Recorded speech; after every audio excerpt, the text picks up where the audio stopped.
I'm Hunter. This is the Family Showdown!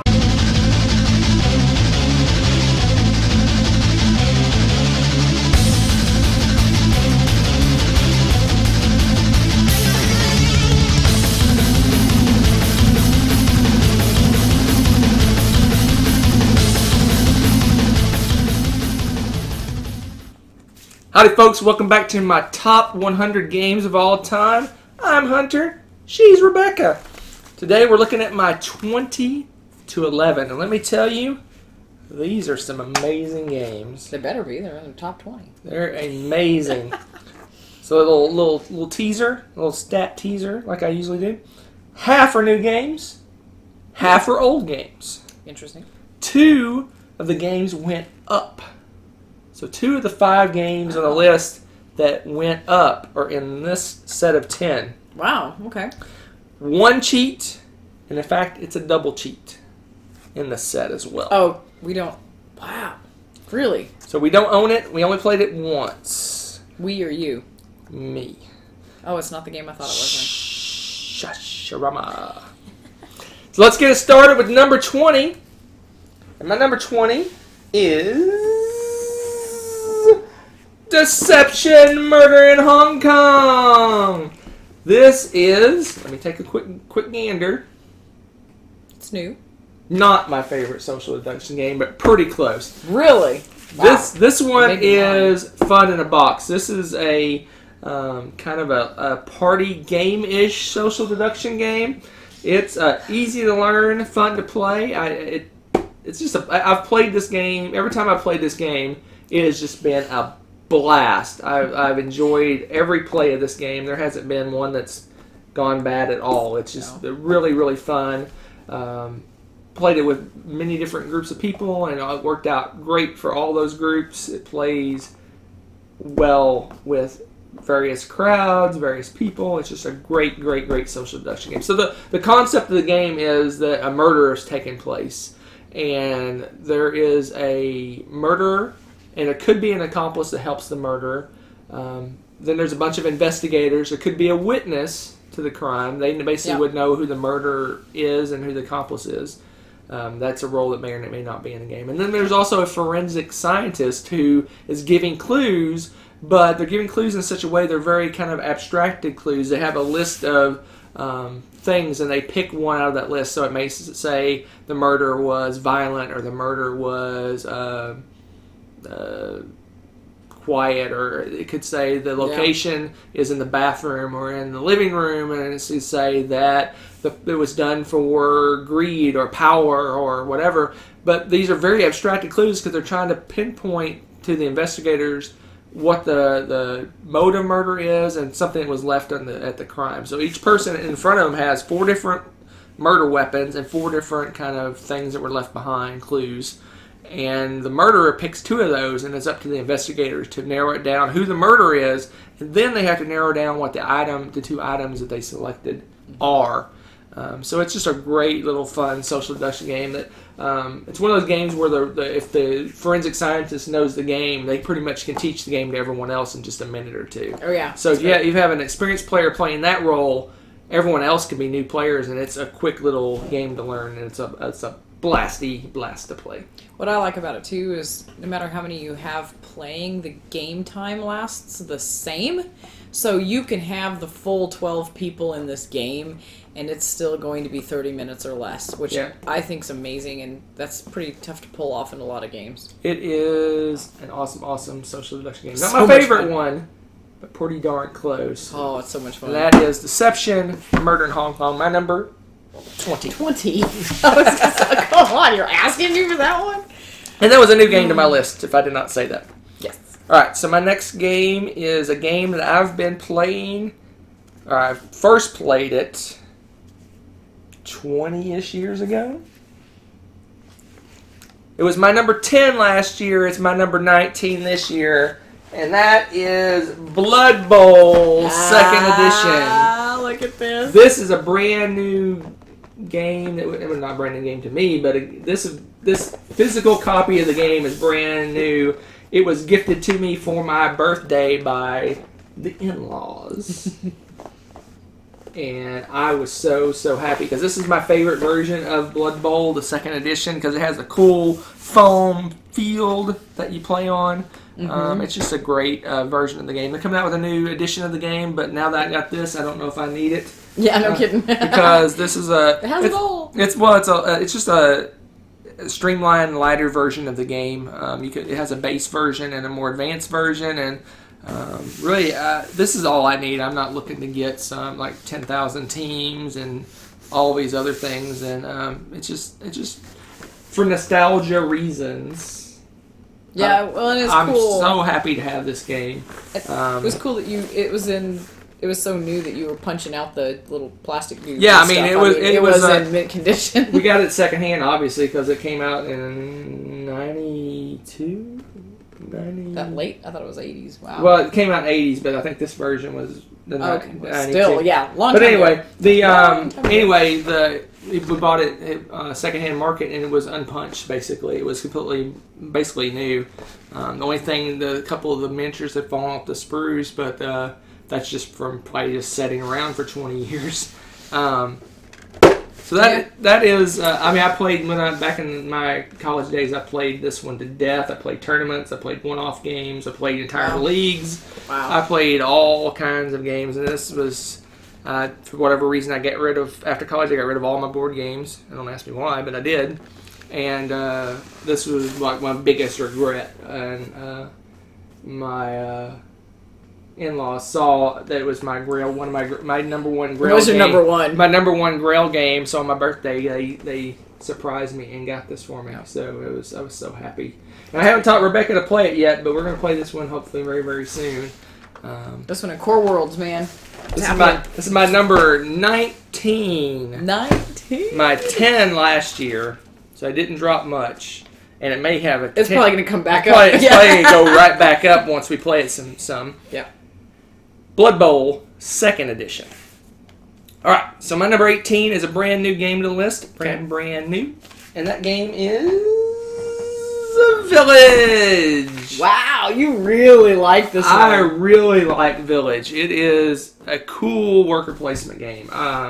Wow. It's just a great worker placement game with that same mechanism that my village has, where your workers age. They're not your workers in this case; they're your family members age and die. Yeah. But in this case, it's the first generation dies off before the second generation, before the third generation. So you got to kind of plan where you put those workers, because the workers, they a lot of times when you put a worker out, it stays there until it dies. You don't really, you can recall them, but for the most part, the workers stay on that spot until they die. So you got to kind of decide, okay, where am I putting my first gen guys, because those are going to die off first, and where am I putting my second generation guys? So it's got that whole thing going on, as well as a really cool worker placement theme where you have all these different spots on the board you can go to.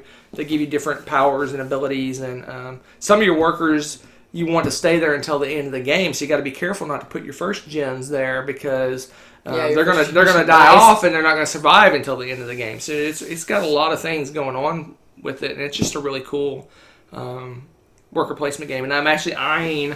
There's 2 expansions for this, and I'm kind of eyeing those since this is so high up on my list and I love it so much. I am eyeing getting those. I think there's a inn and a port. So, wow, interesting. That add different things to the game. So there you go. My number 18, an awesome worker placement game. Very good one. Village. I like the cube placement thing with that. Yeah. Yeah. Well, basically what she's saying, cubes. when you go to a spot, there's basically each area can only be done so many times per turn, and when you take an action at that spot, you take one of the cubes, and that tells you how many times the action can be taken.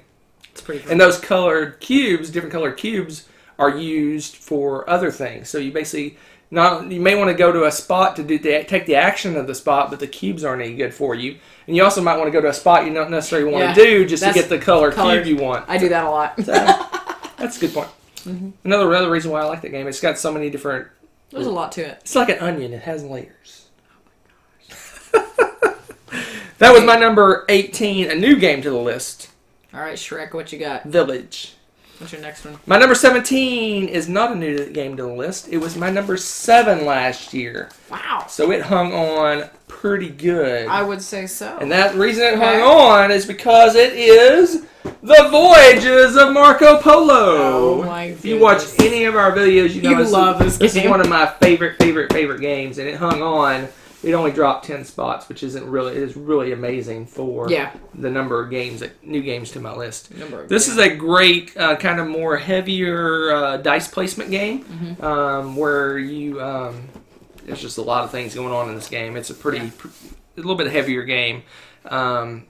Basically, the ultimate goal is to complete contracts and get victory points that way. But there's lots of ways to go about it. You can travel through the lands and get victory points that way, and set up trading posts that give you special powers. You can get resources and all sorts of cool stuff. But another reason why I like this game is everybody gets a character, and the character has like a super duper crazy superpower that you go, I just broke the game. This power, there's no way I can't win with this power. And then the next person goes, there's no way I can't win without this power. They're all like that, yeah. Every power, every character in the game is crazy powerful, but somehow it still works out pretty well.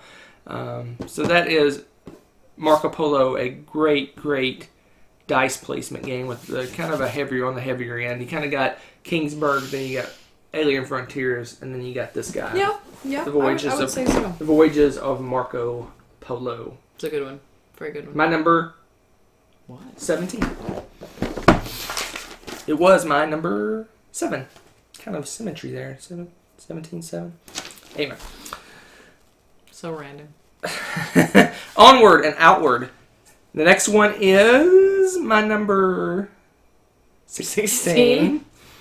But I was trying to say how to say this. Oh. My favorite Stefan Feld game, and it is new to our list, and that is Trajan. Yes. This one is awesomeness in a box. It is. I love Trajan. Yes. And I could go on and on and on why I love this game, but like all the Stefan Felds, plays amazing two-player, has a cool little Mancala mechanism over here that kind of decides what actions you're going to take. And that's just one little piece of the game. Then you have all these crazy spots on the board where you can do all kinds of different actions.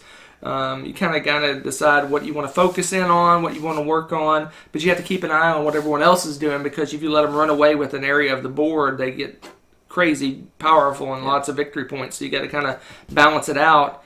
And on top of that, you have certain goods you have to gather every turn. So you got to focus in on that as well. So there's just so much going on in this game. And on top of it, you have a cool Roman theme where you have the Senate going on, and you have traveling over in Europe, I guess, and conquering lands and all sorts of cool stuff going on. So this is by far my favorite Stefan Feld game. Wow, by far. That's interesting. By far my favorite Stefan Feld game, and that is Trajan. Wow, that's interesting. There you go. Not much more to say. That it's just it's a super solid game.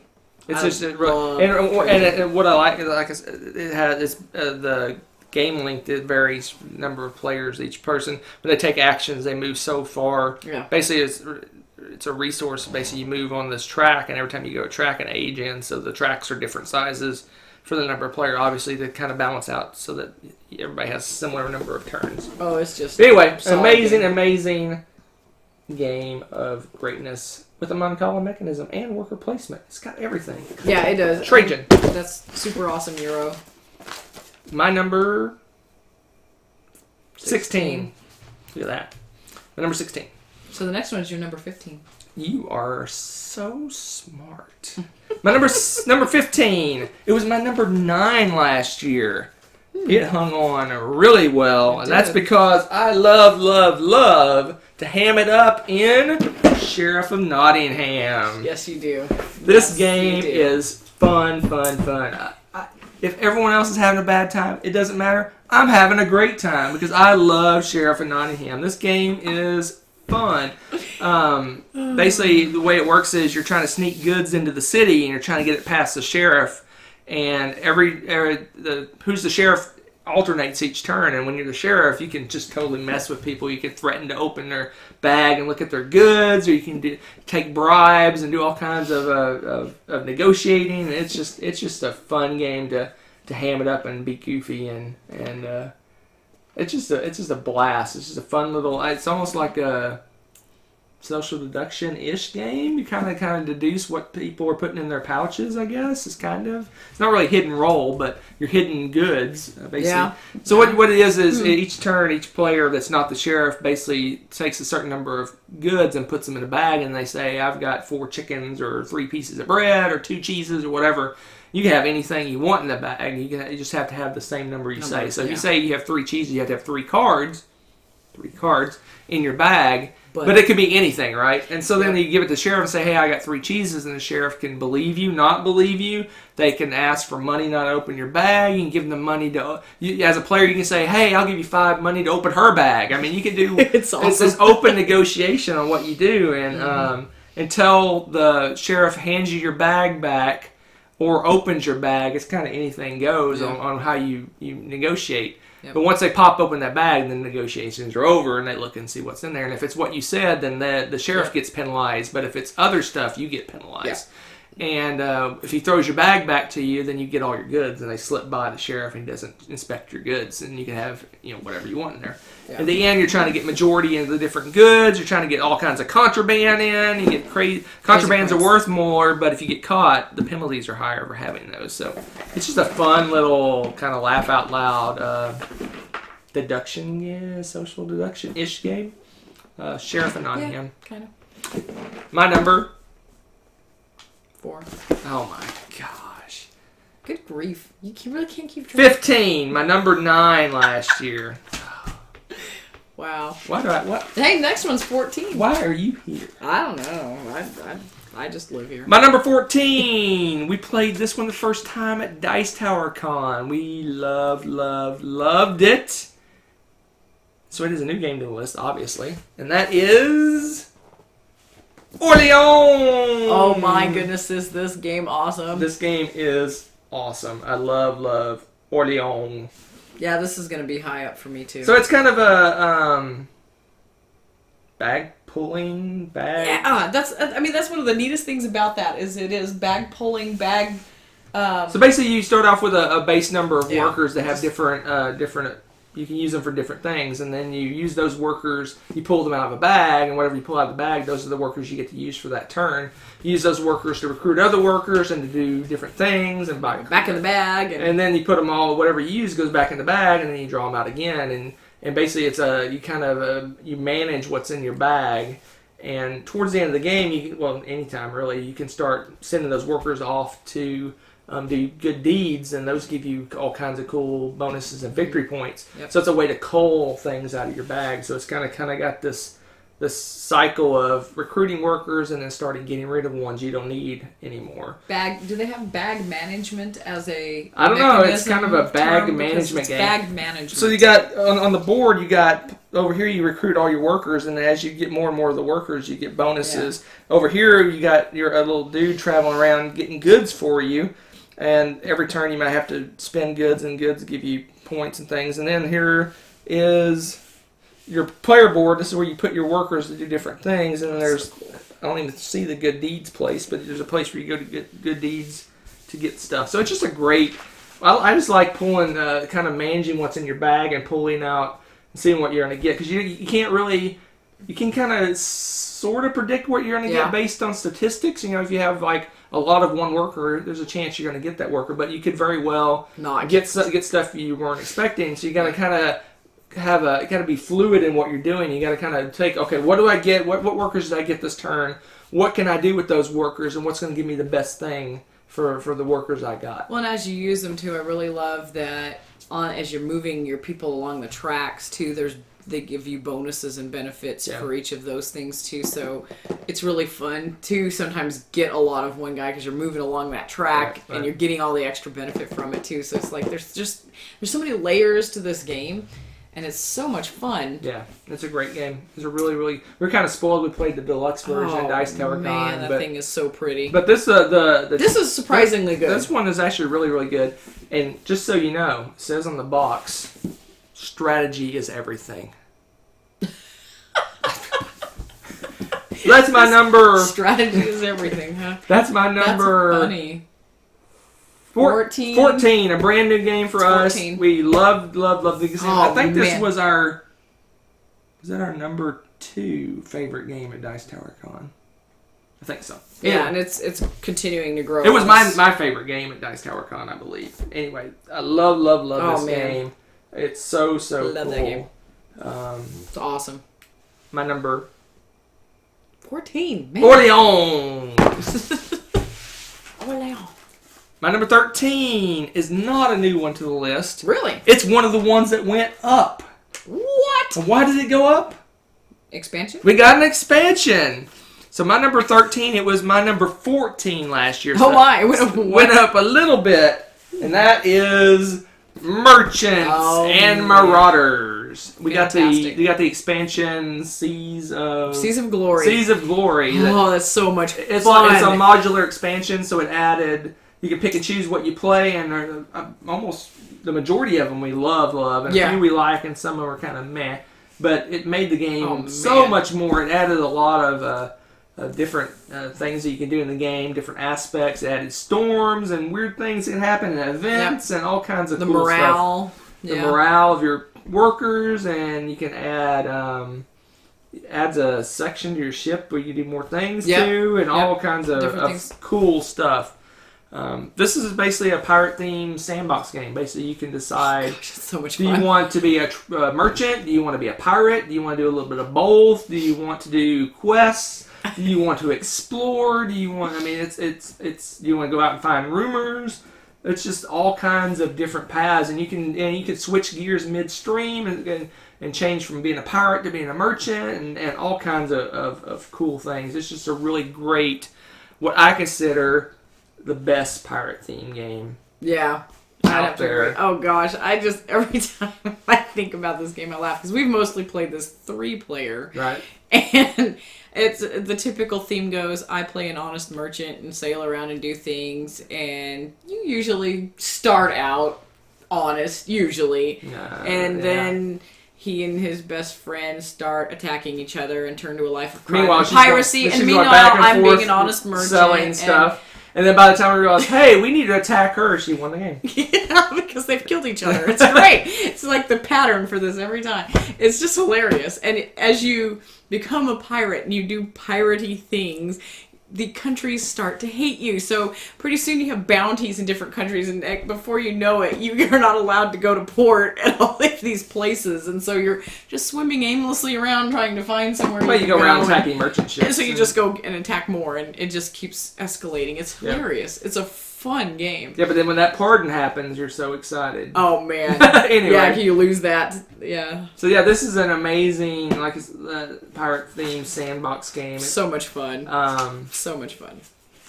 Love it, and love it so much. It went up from 14 to 13, mainly due to the expansion. Oh, the expansion is another one of those. If you get this, it's a must-have. It's really amazing. Just want to show you how cram-packed this box is with the expansion and the... Oh, did we end up combining it? Yes. That's right. It's chock full. We took out the insert. This is all things. Yeah, it's just cram full of goodness. And I put each of the modules, I put them in. Oh, yeah, we labeled them. Yeah, so anyway. I forgot we did that. Seas of Glory. So yeah, it's awesome. If you like pirate games, this is the go-to. And you, it's longish. There's a lot of rules to learn, but if you're looking for a really thematic pirate game, Merchants Marauders, can't go wrong with it. No. My number 13. So my number 12. Yes. I have to tell a little bit of story about number 12. When I put this list together, so what I do is I don't look at last year's list. I make the list independent of last year's list. Oh, you do? Okay. And I ranked my games, and then this one came up, and I'm like, how was it 20 last year? there's no way this is 20. So I don't know if it was an oversight, a misprint, if it was a Florida situation where the votes weren't counted right, or I don't know what was going on. But it was my 20 last year. It is my 12 this year. It is my biggest jump up. And I think it was misnumbered or something. Something happened because one of my favorite games of all time, and I love, Pit! If you watch any of our videos, you know how much I love this game. So I don't know how it was my number 20 last year. I don't know. Is it because... honestly, when I put it at 12, I thought it dropped until I compared it to last year's list. But anyway, my number 12 is Pit. Pit is...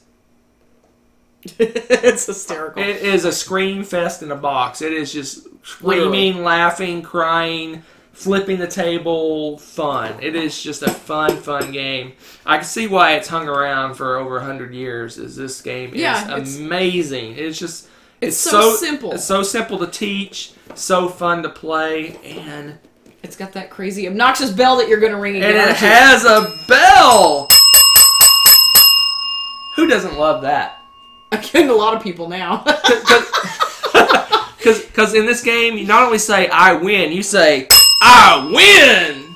It's true. And it usually entails diving across the table to do that. Over people. And I have to hide this game. Anyway, this game, what it basically is, it's a trading game. It's all it is. So basically, you're dealt a hand of cards, and your goal is to get all your cards to be the same. Yeah. And the way you do that is that you take sets of cards, they have to all be matching, and you trade them with other players. But you don't tell them what you're trading. They have no idea what you're trading. You say, I'm trading 2 cards or 3 cards or however many cards, but they don't know. And they have to trade a like number of cards back to you. So if you're trading 2, you have to find someone else is trading 2, and then you swap. And then the goal is, like I said, to get all the same commodity. It's a commodity trading. It's supposed to simulate the stock market floor, right? The bullpen of the stock market. I've never screamed a random number in somebody's face so much in my life. It's pretty exciting. So the game starts out at first, you're kind of like 2. No, you don't. You kind of a little bit. You're like 2. Nah. And by the end of the game, you're like 2. 2. Take 2. And what's the worst is when you trade and you get the same thing you traded back. You're like, ah! Actually, both parties usually do that. They're like, and then eventually you realize, I'm not trading with you anymore. Stop giving me sugar. I don't want your sugar. And I remember, and I've told this story several times, but the one time we played it, Nessa was sitting in a chai chair next to the table, eating dinner or something, right? She was just kind of sitting there. And towards the end of the game, we were getting rowdy and screaming and yelling at my best friend, and sometimes he just stops playing and just throws his hands up and goes, ah, and just screams.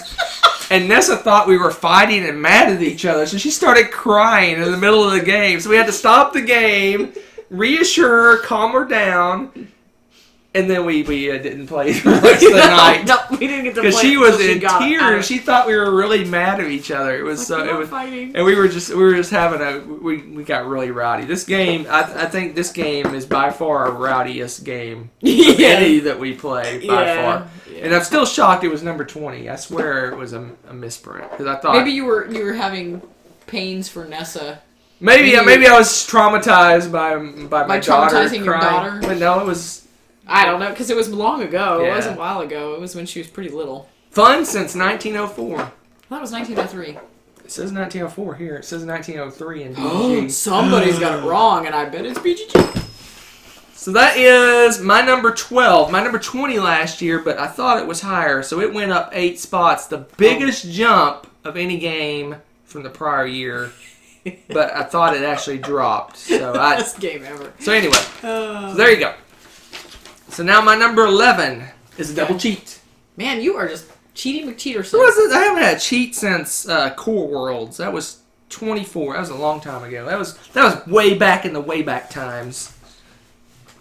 My number 11 is a new game to the list. I played it for the first time at BGG Con last year. Okay. Oh. and I didn't even finish the game because I was destroying everyone at Twilight Imperium 3rd edition. It'd be so nice if I knew what you were talking about. But I haven't played this game yet. Twilight Imperium Still. 3 has the potential to move to the tippy top of my list if I could ever play this game. But it's got so many strikes against it. Strike 1, it takes 3 players. Yeah. Strike 2, it's crazy expensive. Strike 3, it takes 27 hours to play a game. It's so true. You know, the second one I could argue about because crazy expensive. We've seen That's that true. We did that now. We saw I was gonna say we have fleet captains, dude. That game's like $100.